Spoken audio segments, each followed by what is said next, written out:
Hello student, welcome to BPSC corner. Friends, आज की इस वीडियो में हम किरण पब्लिकेशन का मॉडल प्रैक्टिस सेट 7 को देखने जा रहे हैं, जो कक्षा 6 से 8 के लिए है।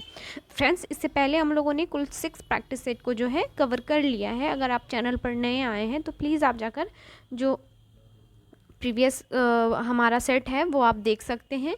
प्लस मैं आपको बता दूं, अब तक जितने भी सारे शिक्षक भर्ती के एग्ज़ाम हुए हैं उसका भी प्लेलिस्ट बनाया हुआ है मेरे चैनल पर, आप वो भी देख सकते हैं, जिससे कि आपको फ़ायदा मिल सकता है।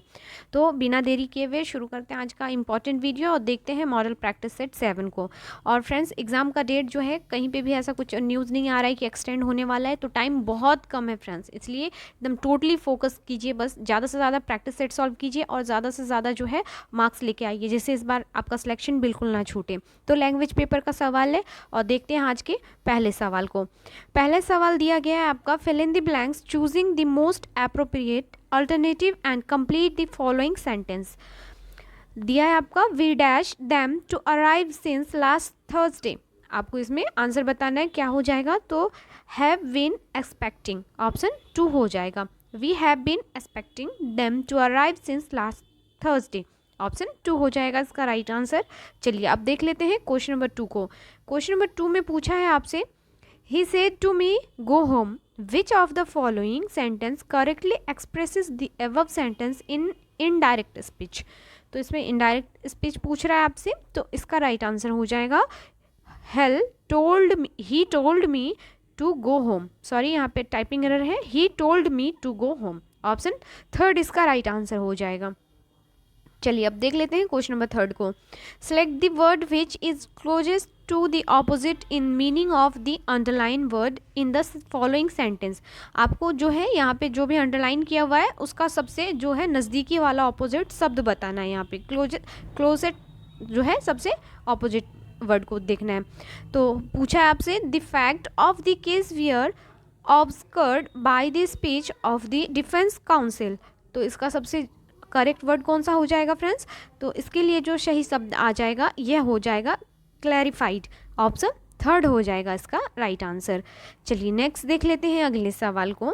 क्वेश्चन नंबर 4 में पूछ रहा है, shun the dangerous path, what is the passive form of the above sentence.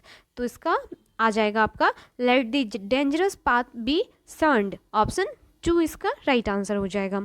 इस प्रकार से चलिए अब क्वेश्चन नंबर 5 को देख लेते हैं। क्वेश्चन नंबर 5 में पूछा है आपसे, which word is the opposite of mighty. Mighty का ऑपोजिट वर्ड बताना है, तो माइटी का हो जाएगा आपका ऑप्शन 2 वीक, ऑप्शन 2 हो जाएगा। माइटी का मतलब होता है महाबली या महाबल, और वीक मतलब कमज़ोर, तो उसका ऑपोजिट क्या हो जाएगा? वीक हो जाएगा। नेक्स्ट देख लेते हैं क्वेश्चन नंबर 6 को।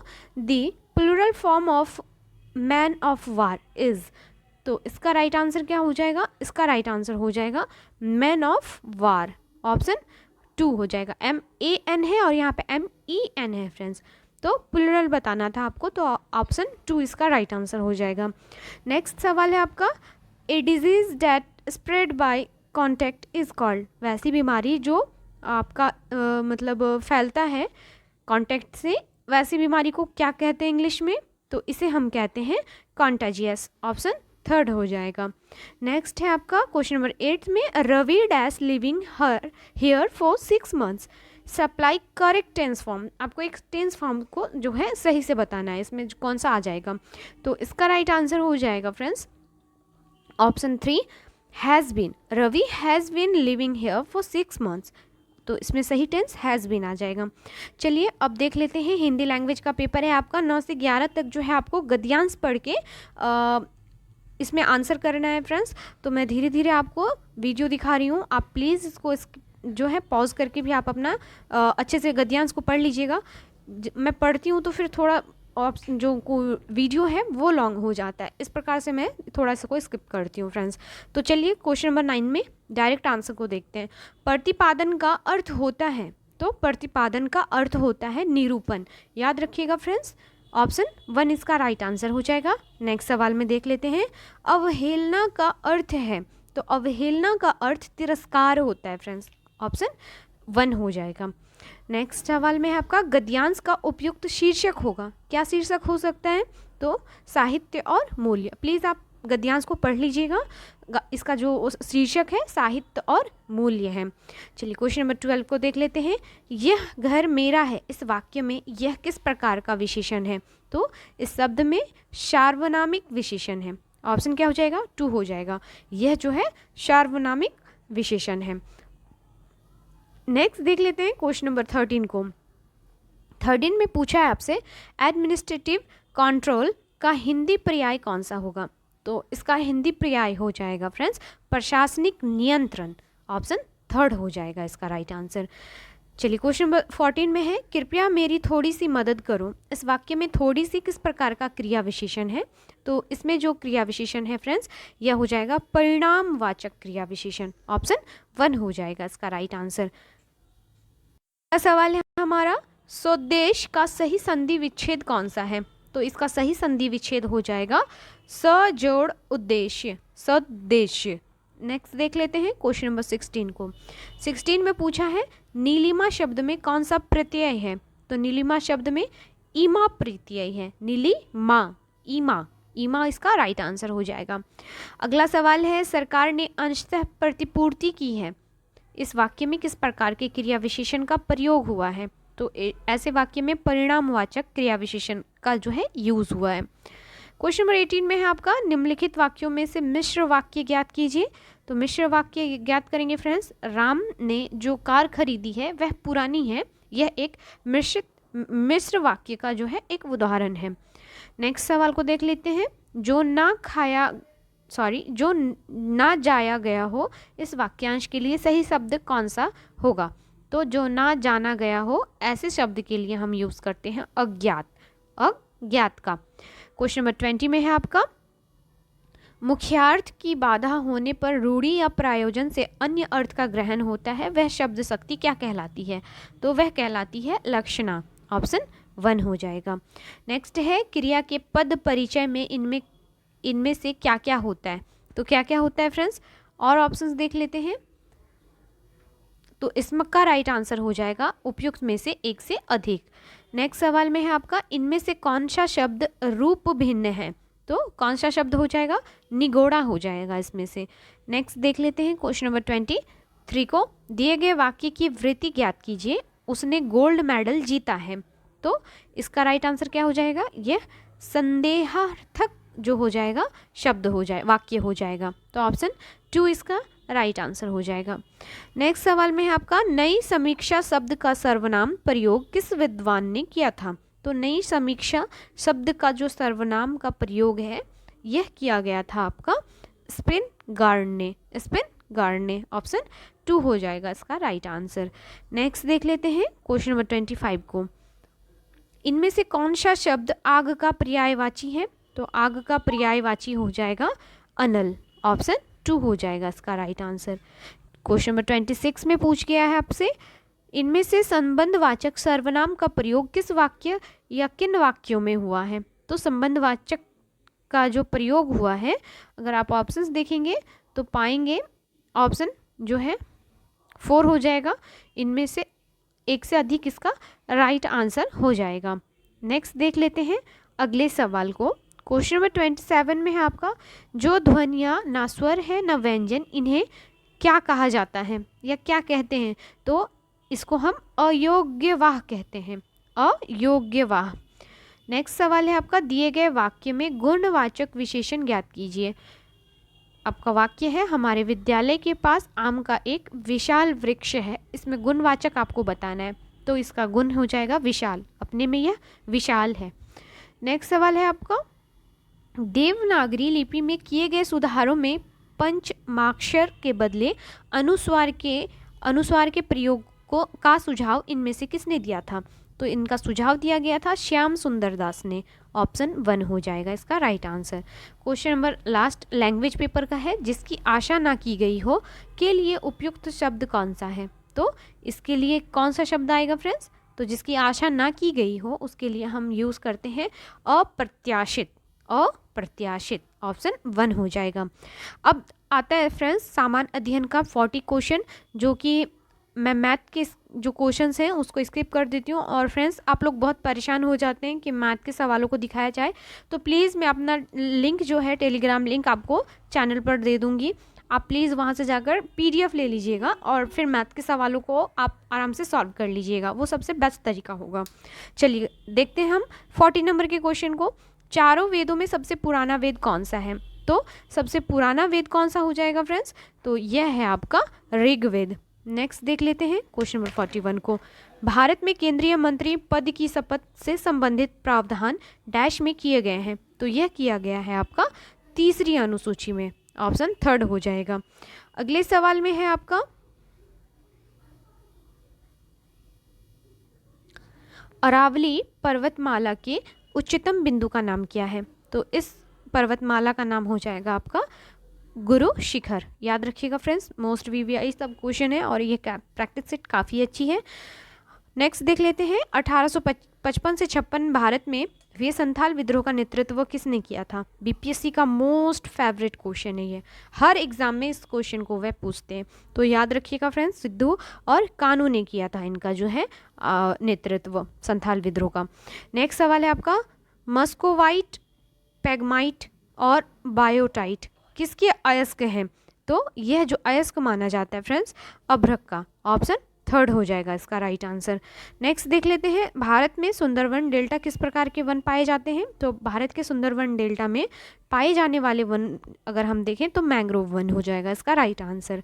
नेक्स्ट है आपका विशेष परिस्थितियों में लोकसभा और राज्यसभा की संयुक्त बैठक का प्रावधान भारतीय संविधान के किस अनुच्छेद में किया गया है? तो यह किया गया है अनुच्छेद 108 में। यह कहा गया है कि राष्ट्रपति को विधेयक या विचार विमर्श और मतदान के उद्देश्य से दोनों सदनों का संयुक्त सत्र बुलाने का अधिकार देता है 108 अनुच्छेद। तो याद रखिएगा ऑप्शन 1 हो जाएगा। नेक्स्ट है नोट निगमन हेतु भारतीय रिजर्व बैंक ने निम्नलिखित में किस प्रणाली को अपनाया था? तो यह अपनाया गया था न्यूनतम आरक्षित प्रणाली को। क्वेश्चन नंबर 48 में है आपका विश्व की सबसे बड़ी सैल भित्ति प्रणाली ग्रेट बैरियर रीफ किस समुद्र में स्थित है? मोस्ट VVI क्वेश्चन है। तो यह जो है आपका great barrier reef friends Queensland Australia के पूर्वोत्तर तट में स्थित है। तो आपके ऑप्शंस में कहीं नहीं मेंशन है, इसकी वजह से उपयुक्त में से कोई नहीं, लेकिन याद रखिएगा ऐसे तो ऑस्ट्रेलिया, लेकिन अगर आपसे स्पेशली अगर कोई सागर पूछे तो क्वासीलैंड, तो ये हो जाएगा आपका राइट आंसर। तो चलिए नेक्स्ट देख लेते हैं अगले सवाल को। जब कैबिनेट मिशन भारत आया था तो इंग्लैंड में कौन सा राजनीतिक दल सत्ता में था? तो तब जो सत्ता में शासन कर रहे थे यह थे आपके, राइट आंसर हो जाएगा लेबर पार्टी तब जो है सत्ता में थी। नेक्स्ट देख लेते हैं क्वेश्चन नंबर 50 को। जिंक सल्फेट हेप्टाहाइड्रेट को आमतौर पर डैश के नाम से जाना जाता है? तो जिंक सल्फेट हेप्टाहाइड्रेट को जाना जाता है फ्रेंड्स श्वेत तूतिया के नाम से, वाइट विट्रोल के नाम से। नेक्स्ट देख लेते हैं क्वेश्चन नंबर 51 में दिल्ली में स्थित इंडिया गेट का डिज़ाइन किसने तैयार किया था? तो इसका डिज़ाइन एडविन लुटियंस ने तैयार किया था। क्वेश्चन नंबर 52 में है बर्ड फ्लू किसके कारण होता है फ्रेंड्स? तो बर्ड फ्लू H5N1 नामक जो होता है वायरस के कारण होता है। तो इस प्रकार से आपका ऑप्शन 1 हो जाएगा राइट आंसर। नेक्स्ट देख लेते हैं क्वेश्चन नंबर 53 को। बारदोली सत्याग्रह जो कि किसानों का एक आंदोलन था की अगुवाई किस भारतीय राष्ट्रवादी नेता द्वारा की गई थी? तो किसके द्वारा की गई थी? तो ऑप्शन में दिया गया है आपका, तो आपका आंसर राइट हो जाएगा वल्लभ भाई पटेल। ऑप्शन 1 इसका राइट आंसर हो जाएगा। हुआ कब था यह सत्याग्रह बारदोली? तो याद रखिएगा 1928 ईस्वी में, और इन्हें जो है भारत के लौह पुरुष के नाम से भी ना जाना जाता है।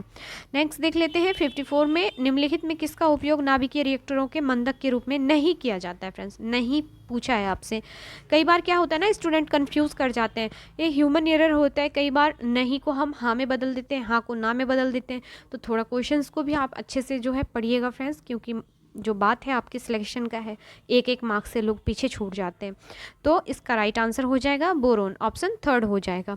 नेक्स्ट देख लेते हैं निम्नलिखित में कौन से केंद्र शासित प्रदेश में तारपा उत्सव मनाया जाता है? तो तारपा उत्सव मनाया जाता है फ्रेंड्स दादर और नागर हवेली में, ऑप्शन 3 हो जाएगा।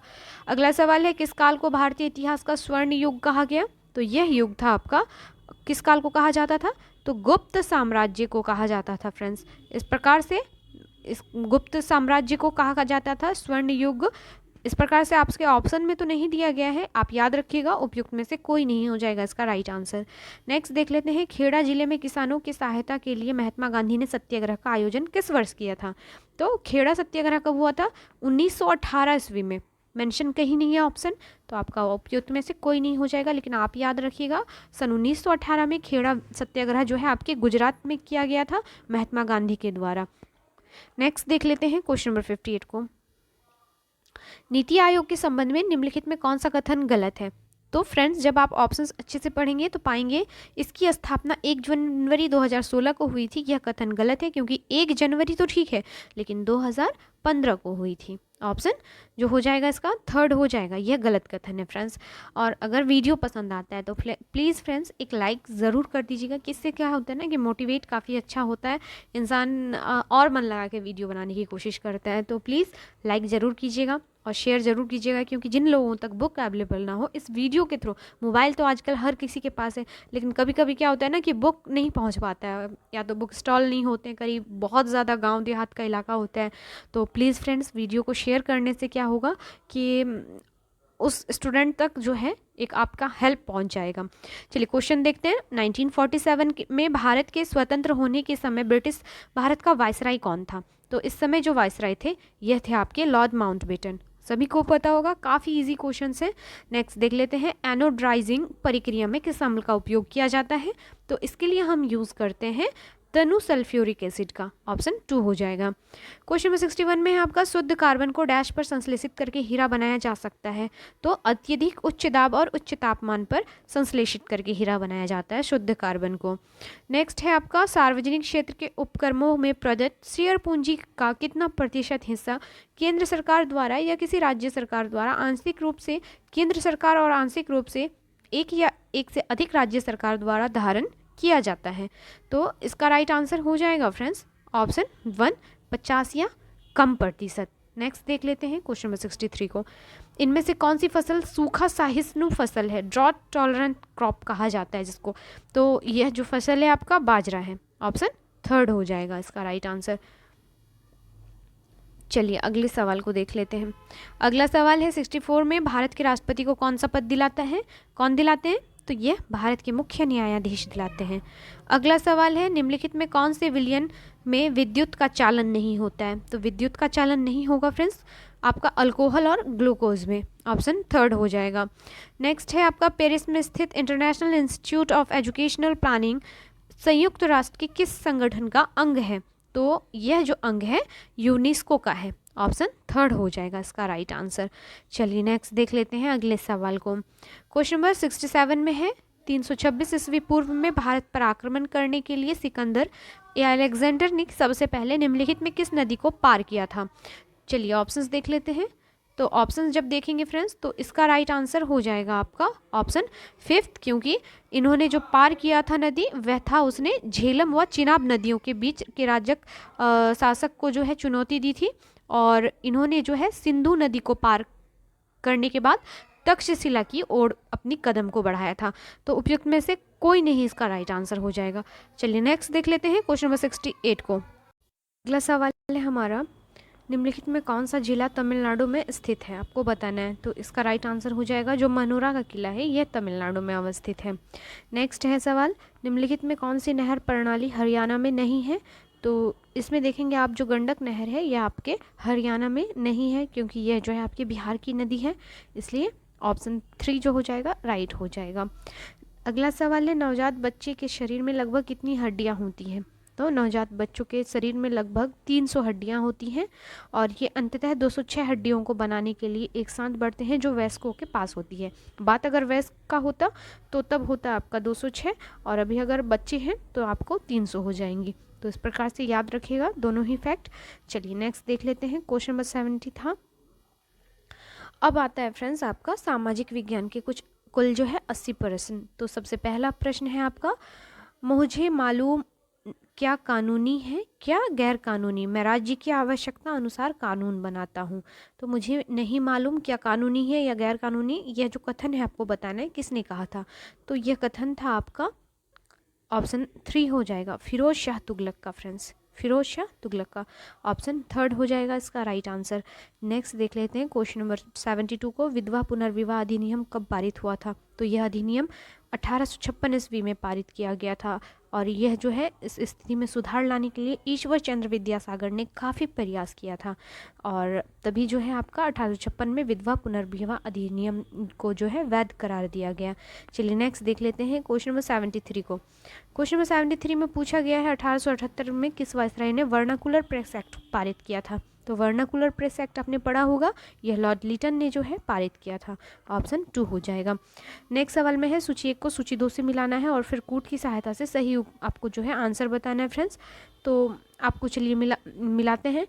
तो एक तरफ जो है आपका बुक्स है और दूसरी तरफ उसके ऑथर के नाम दिए गए हैं। तो महाभाष्य जो है ये इसके लेखक हैं आपके पतंजलि, इसके लेखक हैं। कुमार संभव यह कालिदास हो जाएंगे और अष्टाध्यायी के जो लेखक हैं यह पाणिनि द्वारा लिखा गया है और अर्थशास्त्र यह चाणक्य या कौटिल्य जिसे हम कहते हैं।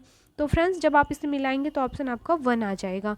चलिए नेक्स्ट देख लेते हैं। यूनानी राजदूत मेगास्थनीज किसके दरबार में आया था? तो यह आए थे आपके चंद्रगुप्त मौर्य के शासनकाल में। अगले सवाल में है निम्नलिखित में किस सिख गुरु के नेतृत्व में सिख राजनीतिक व सैनिक शक्ति के रूप में संगठित हुए थे? तो यह संगठन हुई थी गुरु गोविंद सिंह के नेतृत्व में। अगला सवाल है हमारा सन 1919 में निम्नलिखित में किस घटना की वजह से रविंद्रनाथ टैगोर ने अपने नाइटहुड की उपाधि वापस लौटा दी थी? कई बार बीपीएससी पीटी परीक्षा में यह सवाल आपको देखने को मिलेगा, तो आप याद ज़रूर रखिएगा। इसका राइट आंसर जालियांवाला बाग हत्याकांड हो जाएगा। चलिए नेक्स्ट देख लेते हैं। सोम प्रकाश समाचार पत्र का प्रकाशन किसने प्रारंभ किया था? तो इसका प्रारंभ ईश्वर चंद्र विद्यासागर ने किया था। नेक्स्ट देख लेते हैं क्वेश्चन नंबर 79 को। सूची 1 को सूची 2 से मिलाना है और आपको फिर सही आंसर को बताना है फ्रेंड्स। तो चलिए 1 को 2 से मिलाते हैं। तो जो देशबंधु चित्तरंजन दास थे इनका हो जाएगा बसंती देवी। ये वाइफ्स के नाम पूछा है, आई थिंक लाला लाजपत राय का हो जाएगा आपका राधा देवी। बसंती देवी ऑप्शन ए का 4 हो जाएगा। लाला लाजपत राय का राधा देवी हो जाएगा 3rd। महात्मा गांधी का कस्तूरबा गांधी हो जाएगा फ्रेंड्स। और जो मोतीलाल नेहरू थे इनकी जो वाइफ का नाम था स्वरूप रानी। तो इस प्रकार से आंसर आपका 2 में है, ऑप्शन 2 में दिया गया है।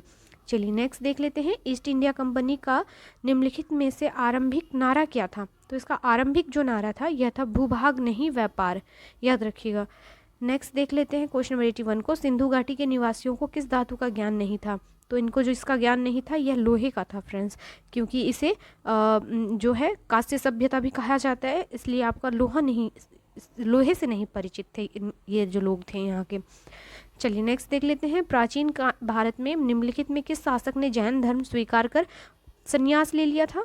तो यह ले लिया गया था चंद्रगुप्त मौर्य के द्वारा। क्वेश्चन नंबर 83 में है आपका निम्नलिखित में किस अधिनियम द्वारा ईस्ट इंडिया कंपनी के व्यापारिक अधिकारों को समाप्त कर दिया गया था? तो यह 1813 के चार्टर एक्ट के द्वारा जो है समाप्त कर दिया गया था। नेक्स्ट सवाल को देख लेते हैं। क्वेश्चन नंबर 84 को। निम्नलिखित में किसे मुगल बादशाह द्वारा बुरहानुल मुल्क की उपाधि प्रदान की गई थी? राइट आंसर हो जाएगा सादत खान को जो है बुरहानुल मुल्क की उपाधि प्रदान की गई थी। नेक्स्ट सवाल में है आपका निम्नलिखित में से ब्रिटिश सरकार के किस चार्टर एक्ट से बंगाल के गवर्नर जनरल को भारत का गवर्नर जनरल बना दिया? तो यह बनाया गया था 1833 का चार्टर एक्ट के माध्यम से। ऑप्शन 2 हो जाएगा। नेक्स्ट है किसने एक अलग राज्य के रूप में बिहार की स्थापना में महत्वपूर्ण योगदान दिया था? Most VVI question. तो यह था आपका ऑप्शन 3 राजेंद्र प्रसाद ने एक अलग राज्य के रूप में बिहार की स्थापना में महत्वपूर्ण योगदान दिया था। नेक्स्ट सवाल है निम्नलिखित में कौन सा स्थान बौद्ध धर्म से संबंधित नहीं है? तो जो स्थान संबंध नहीं रखता है यह सोमनाथ हो जाएगा। वहीं सारनाथ, नालंदा ये सभी बौद्ध धर्म से संबंधित स्थानों में से एक है। अगला सवाल है आपका सन 1816 ईस्वी में संगोली की संधि अंग्रेज एवं डैश के बीच हस्ताक्षरित हुई थी। तो यह की गई थी आपके गोरखाओं के बीच। ऑप्शन 2 हो जाएगा। अगला सवाल है भारत की राजधानी पुरानी दिल्ली से नई दिल्ली कब स्थानांतरित की गई थी? तो यह स्थानांतरण हुआ था आपका 6 फरवरी 1931 ईस्वी में। देख लेते हैं किस ऑप्शन में दिया गया है।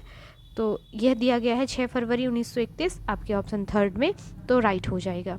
नेक्स्ट देख लेते हैं असम, चटगांव जैसे पूर्वोत्तर भागों पर विजय प्राप्त करने वाला मुगल सेनापति कौन था? तो यह था मीर जुमला। क्वेश्चन नंबर 91 में है रॉलेट एक्ट अधिनियम 1919 का विरोध क्यों किया गया था? तो इसका बहुत ज़्यादा विरोध भारत में इसलिए किया गया था क्योंकि इसमें अभिव्यक्ति की स्वतंत्रता, मौलिक अधिकारों पर प्रतिबंध लगाया तथा पुलिस को अधिक अधिकार दिए थे। ऑप्शन थर्ड हो जाएगा इसका राइट आंसर। नेक्स्ट में है आपका राष्ट्रकूट साम्राज्य का संस्थापक कौन था? तो राष्ट्रकूट साम्राज्य के जो संस्थापक थे यह जाने जाते हैं आपके दंती दुर्ग। ऑप्शन 2 हो जाएगा इसका राइट आंसर। चलिए फ्रेंड्स अगला सवाल को देख लेते हैं। चोल साम्राज्य की सभा का सदस्य बनने के लिए निम्नलिखित में कौन सी एक शर्त नहीं थी? तो ऑप्शंस में जो दिया गया है इसके अकॉर्डिंग आपका राइट आंसर क्या हो जाएगा? तो यह हो जाएगा आपका ऑप्शन 1, उनकी आयु 25 से 70 वर्ष के बीच होनी चाहिए। यह जो है आपका शर्त नहीं था। नेक्स्ट है निम्नलिखित में कौन सही सुमेलित है? तो फ्रेंड्स जब आप ऑप्शंस देखेंगे तो जो सही सुमेल है यह हो जाएगा आपका औरंगजेब के काल में जो है आपका मनुची आए थे। ऑप्शन थर्ड हो जाएगा इसका राइट आंसर। चलिए नेक्स्ट देख लेते हैं क्वेश्चन नंबर 95 को। 95 में पूछ गया आपसे 1925 ईस्वी के कानपुर अधिवेशन कानपुर कांग्रेस अधिवेशन के अध्यक्ष कौन थे? तो 1925 में जो कानपुर का अधिवेशन हुआ था उसकी अध्यक्षता कर रहे थे, कौन कर रहे थे फ्रेंड्स? मोस्ट वीवीआई क्वेश्चन है। तो यह हो जाएंगी सरोजनी नायडू, जो कि भारतीय महिला थी, प्रथम भारतीय महिला थी। ऑप्शन जो है थर्ड इसका राइट आंसर हो जाएगा। नेक्स्ट है गर्भगृह कुछ प्रारंभिक हिंदू मंदिरों का सबसे महत्वपूर्ण भाग क्यों था? तो क्यों था यह? तो यह था आपका वह स्थान जहां मुख्य देवी या देवता की मूर्ति को रखा जाता था। नेक्स्ट सवाल है आपका अहोम के विषय में निम्नलिखित में कौन सा एक तथ्य सही नहीं है? तो अहोम के बारे में जो सही नहीं है, अहोम राज्य कुलों में विभाजित था जिन्हें पाइका कहा जाता था। यह जो है आपका सही नहीं है। नेक्स्ट सवाल में है आपका पांडुलिपियों और अभिलेखों को निम्नलिखित दो कथनों ए और बी जो है पर विचार कीजिए और सही उत्तर का आपको चयन देना है। तो फ्रेंड्स जो कथन एक है, पांडुलिपियां प्रायः ताड़पत्रों अथवा ब्रुज नामक वृक्ष की छाल से विशेष तरीके से तैयार भोजपत्र पर लिखी जाती थी। और कथन दूसरे में दिया है अभिलेख पत्थर तथा धातु जैसी अपेक्षाकृत कठोर सतहों पर उत्कीर्ण किए जाते थे। तो क्या आंसर हो जाएगा इसका? तो इसका राइट आंसर हो जाएगा ए और बी दोनों ही सही हैं। नेक्स्ट सवाल है औपनिवेशिक काल के दौरान भारत में ब्रिटिश कला के आने के साथ निम्नलिखित में किस एक का चलन प्रारंभ हुआ था? तो किसका चलन प्रारंभ हुआ था फ्रेंड्स? तो यह हुआ था आपका ऑप्शन क्या हो जाएगा? थर्ड, तैल चित्र का। नेक्स्ट देख लेते हैं क्वेश्चन नंबर 100 में सहायक संधि के अंतर्गत ईस्ट इंडिया कंपनी ने राज्यों के भारतीय शासकों को किस प्रकार बाध्य किया था? तो यह जो बाध्य किया गया था फ्रेंड्स ऑप्शन 2 हो जाएगा, उनकी कोई अपनी स्वतंत्र सैन्य शक्ति नहीं होगी परंतु केवल कंपनी द्वारा सुरक्षा प्रदान प्राप्त कर सकेंगे, इसके रखरखाव का खर्चा उन्हें वहन करना होगा। तो ऑप्शन 2 हो जाएगा। देख लेते हैं अगले सवाल को। कोलकाता में यदि सूर्योदय प्रातः 6:10 पर होता है तो मुंबई में सूर्योदय का समय क्या होगा? आपसे यह पूछ रहा है फ्रेंड्स। तो फ्रेंड्स जब आप इसको मिलाएंगे पूरी तरीके से अच्छे से कैलकुलेट करेंगे तो इसका राइट आंसर हो जाएगा 7:12 हो जाएगा इसका राइट आंसर। तो ऑप्शन थर्ड में जो दिया गया है वही सही हो जाएगा। क्वेश्चन नंबर 102 में दिया है आपका निम्नलिखित में कौन सा नगर जापान का मैनचेस्टर कहा जाता है? तो यह ओसाका को कहा जाता है। ओसाका को जापान का मैनचेस्टर कहा जाता है। नेक्स्ट देख लेते हैं अगले सवाल को। सूची 1 को सूची 2 से मिलाना है और फिर सही आंसर का जवाब देना है। तो एक तरफ देश और दूसरी तरफ कृषि उत्पादन दिया गया है। तो ऑस्ट्रेलिया में सबसे अधिक गेहूं उगाया जाता है, मिस्र में कपास की खेती होती है, क्यूबा में सभी को पता होगा यह हो जाएगा आपका गन्ना क्योंकि चीनी का कटोरा कहा जाता है, और बांग्लादेश जूट के लिए जाना जाता है। तो फ्रेंड्स आप खुद मिला के देख भी लीजिएगा, इसका ऑप्शन 2 हो जाएगा। नेक्स्ट सवाल है आपका वायुमंडलीय संरचना में निम्नलिखित किस गैस का सर्वाधिक भाग होता है? तो आपको पता होगा सर्वाधिक जो प्रतिशत होती है 78% नाइट्रोजन का, 21% आपका ऑक्सीजन का होता है, और बात करें आर्गन का तो 0.93% जो होता है आर्गन पाया जाता है। तो ये डेटा काफ़ी इंपॉर्टेंट है। नेक्स्ट है आपका डोलड्रम निम्नलिखित अक्षांश रेखाओं के मध्य स्थित है। तो यह जो है आपका 5 डिग्री उत्तर व 5 डिग्री दक्षिण में अवस्थित है डोलड्रम अक्षांश रेखा। नेक्स्ट है आपका निश्चित सीमा व निश्चित दिशा में तीव्र गति में से बहने वाली जलराशि को कहते हैं। तो इसे कहा जाता है करंट या अफवाह जिसे कहते हैं हम। क्वेश्चन नंबर 107 में है आपका बिहार के कुल भौगोलिक क्षेत्र का वनाच्छादित प्रतिशत है लगभग कितना प्रतिशत है फ्रेंड्स? तो यह हो जाएगा 7%। याद रखिएगा ये डेटा जो है भी हाल ही में जो सरकारी डेटा आंकड़ों के अनुसार बताया गया है। अगले सवाल में है सूची 1 को सूची 2 से मिलाना है, फिर आपको बताना आंसर। एक तरफ लौह अयस्क उत्पादन क्षेत्र और दूसरी तरफ देश को दिया गया है। तो फ्रेंड्स जब आप मध्य तटीय प्रदेश में आते हैं तो यह हो जाएगा आपका ऑस्ट्रेलिया, ए का 3 हो जाएगा, किरूना का हो जाएगा आपका स्वीडन, ऑप्शन 4 हो जाएगा, लॉरेन पठार आ जाएगा आपका फ्रांस में, और मेसाबी ये संयुक्त राज्य अमेरिका में। तो इस प्रकार से आपका आंसर जो आ रहा है फ्रेंड्स ऑप्शन 3 में आ रहा है, तो ऑप्शन 3 इसका राइट आंसर हो जाएगा। चलिए फिर से देखना है आपको, निम्नलिखित में कौन सा युग्म सही है, आपको यह बताना है। तो जो सही युग्म है फ्रेंड्स यह हो जाएगा जम्मू कश्मीर, जोजिला दर्रा यहाँ पे अवस्थित है। बात करें हिमाचल प्रदेश की, तो फ्रेंड्स हिमाचल प्रदेश में शिपकिला दर्रा पाया जाता है ना, थांगला दर्रा जो है यह नहीं पाया जाता है, क्योंकि थांगला आपके लद्दाख में पाया जाता है फ्रेंड्स, यह भी दर्रा याद रखिएगा। नेक्स्ट देख लेते हैं क्वेश्चन नंबर 110 को, निम्नलिखित में कौन सा कथन असत्य है। तो असत्य कथन परत अपरदन में गहरी नालियां बनती है, यह हो जाएगा आपका असत्य कथन।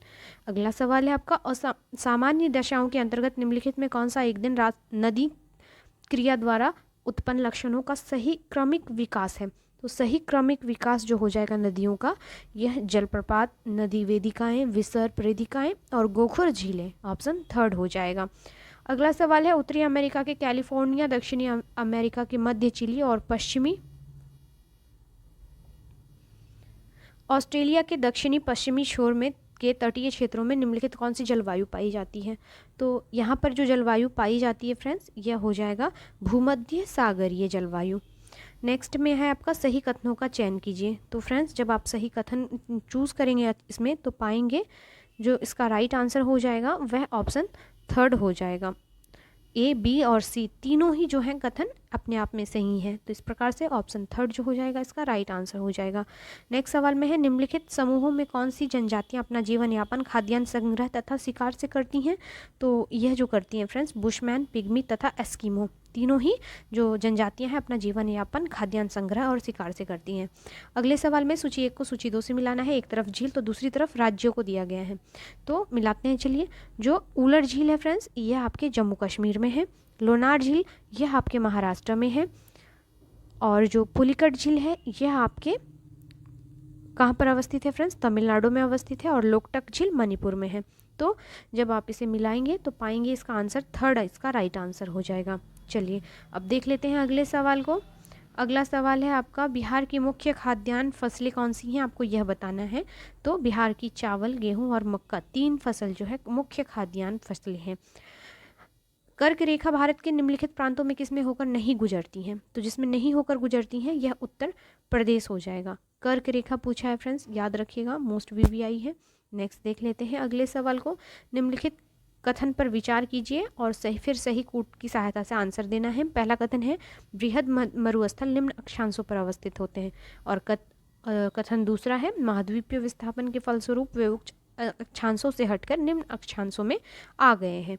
तो बताना है कौन सा आंसर सही हो जाएगा। तो फ्रेंड्स ए और आर दोनों सत्य है, परंतु आर ए की सही व्याख्या नहीं करता है, तो ऑप्शन 2 हो जाएगा। नेक्स्ट देख लेते हैं, ग्रीष्मकालीन वर्षा की मात्रा को ध्यान में रखते हुए शहरों का वर्षा के संदर्भ में कौन सा अनुक्रम सही होगा। तो जब आप ऑप्शंस देखेंगे फ्रेंड्स तो इसका जो राइट आंसर हो जाएगा कोलकाता, इलाहाबाद, अहमदाबाद। फिर से दिया गया है, सूची 1 को सूची 2 से मिलाना है और फिर जो है आपको आंसर बताना है फ्रेंड्स। एक तरफ स्थल रूप वहीं दूसरी तरफ परिक्रिया को दिया गया है। तो चलिए मिलाते हैं।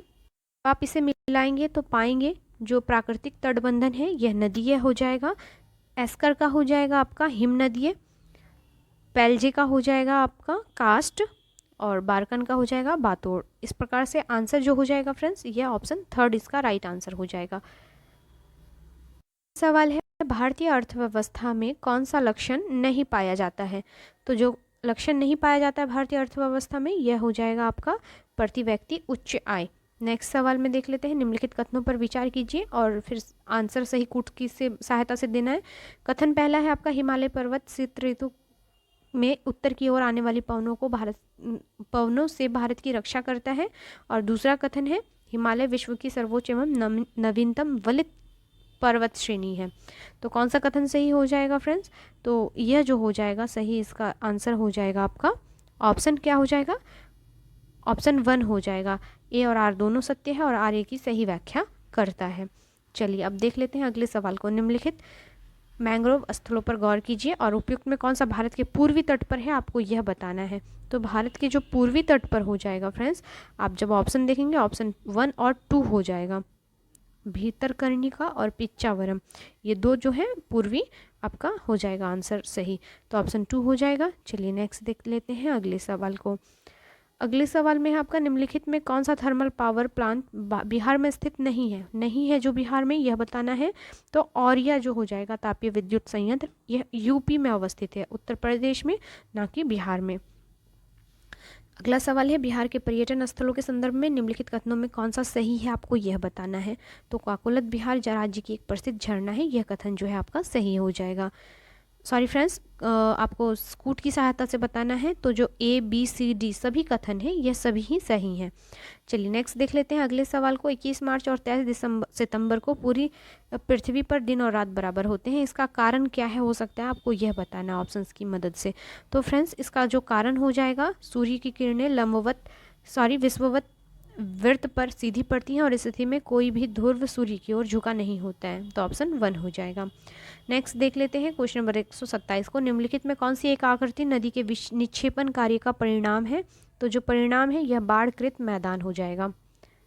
अगला सवाल है, बेरिंग जल डमरू मध्य पानी को संकरा भाग से जोड़ता है। तो यह आपका अटलांटिक महासागर और प्रशांत महासागर को जोड़ता है।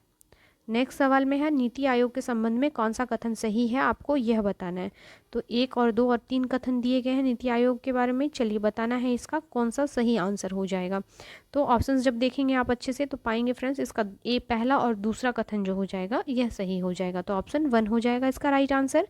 नेक्स्ट देख लेते हैं, अपने कक्षीय समतल पर पृथ्वी के अक्ष का झुकाव आनति कोण क्या है, आपको यह बताना है। तो इसका कोण 66.5 डिग्री हो जाएगा।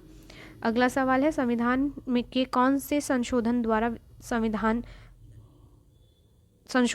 संविधान में नागरिकों के मौलिक कर्तव्य जोड़े गए हैं। तो मौलिक कर्तव्यों को सन 1976 के 42वें संविधान संशोधन द्वारा जोड़ा गया है। अगला सवाल है, भारत का संविधान बनने में कितना समय लगा। तो यह समय था 2 वर्ष 11 माह और 18 दिन का। याद रखिएगा फ्रेंड्स, ये डेट जो है काफ़ी इंपॉर्टेंट है। अगला सवाल है हमारा, भारतीय राष्ट्रपति के संबंध में निम्नलिखित में कौन सा कथन सत्य है, आपको यह बताना है। तो फ्रेंड्स जब आप ऑप्शन देखेंगे तो पाएंगे इसका जो तीसरा कथन है, वह देश का औपचारिक मुखिया होता है, यह कथन सत्य है। नेक्स्ट देख लेते हैं, सर्वाधिकारवाद में व्यक्ति की अपेक्षा निम्नलिखित में किसे अधिक महत्व दिया जाता है। तो राज्य को दिया जाता है। नेक्स्ट सवाल में है, सामाजिक आर्थिक उपबंधों का वर्णन भारतीय संविधान के किस शीर्षक के अंतर्गत मिलता है। तो यह मिलता है नीति निर्देशक तत्वों में। क्वेश्चन नंबर 136 में है, भारतीय संविधान के अनुसार दल बदल के आधार पर निर्भरता का उल्लेख किया गया है किसमें। तो यह जो उल्लेख है यह मिलता है आपको 10वीं अनुसूची में। 137 में है, संविधान की किस अनुसूची में केंद्र और राज्य के मध्य शक्तियों का विभाजन उपबंधित है। तो यह है आपके 7वीं अनुसूची में। अगले सवाल को देख लेते हैं।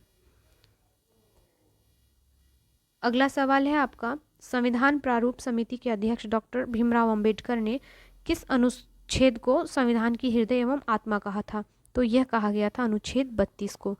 याद होगा अनुच्छेद जो है 32 को संविधान का सबसे महत्वपूर्ण अनुच्छेद बताया था और इसे ही क्या कहा था, यह संविधान की आत्मा और हृदय है। नेक्स्ट सवाल है, सर्वोच्च न्यायालय की संविधान के किस अनुच्छेद समूह ने न्यायिक पुनर्वलोकन की शक्ति प्राप्त होती है। तो यह शक्ति अनुच्छेद 13, 251 और 254 से प्राप्त होती है। नेक्स्ट है, हमारे संविधान के भाग 3 में उपबंधित धर्म की स्वतंत्रता का अधिकार की अभिव्यक्ति किस प्रकार की है। तो यह जो अभिव्यक्ति है यह नकारात्मक और सकारात्मक दोनों है, तो ऑप्शन 3 हो जाएगा। अगला सवाल है, हमारे संविधान में किस अनुच्छेद में पर्यावरण का संरक्षण तथा संवर्धन उपबंधित है। तो यह हो जाएगा आपका अनुच्छेद 48 क में। नेक्स्ट है आपका, निम्नलिखित में कौन सी संघीय सरकार की विशेषता है, आपको यह बताना है। तो संघीय सरकार की जो विशेषता है यह हो जाएगा फ्रेंड्स आपका ऑप्शन क्या हो जाएगा, ऑप्शन 2 में हो जाएगा। 2 और जो 4 है यह सही है। नेक्स्ट देख लेते हैं अगले सवाल को। अगला सवाल है, निम्नलिखित में कौन सा कथन लोकसभा के उपाध्यक्ष के संदर्भ में सही नहीं है? तो जो कथन सही नहीं है, जब उपाध्यक्ष लोकसभा के पीठासीन अधिकारी होते हैं तब वह प्रथमतः मत दे सकते हैं, यह कथन सही नहीं है। अगले सवाल में है, राजनीति के बिना इतिहास निष्फल है, इतिहास के बिना राजनीति निर्मूल है, यह कथन निम्नलिखित में किसका है? तो यह सीले का जो है कथन है। नेक्स्ट है आपका, भारतीय संविधान के अनुसार मानव का दुर्व्यवहार और बालाश्रम निषेध है, यह कौन सा अनुच्छेद में उल्लेखित है? तो यह उल्लेख है अनुच्छेद 23 में, ऑप्शन 1 हो जाएगा। नेक्स्ट है, भारत के महान्यायवादी की नियुक्ति कौन करता है? तो भारत के महान्याय अटॉर्नी जनरल ऑफ इंडिया यानी महान्यायवादी की नियुक्ति राष्ट्रपति के द्वारा की जाती है। अगला सवाल है, स्वतंत्र भारत के प्रथम कानून मंत्री कौन थे?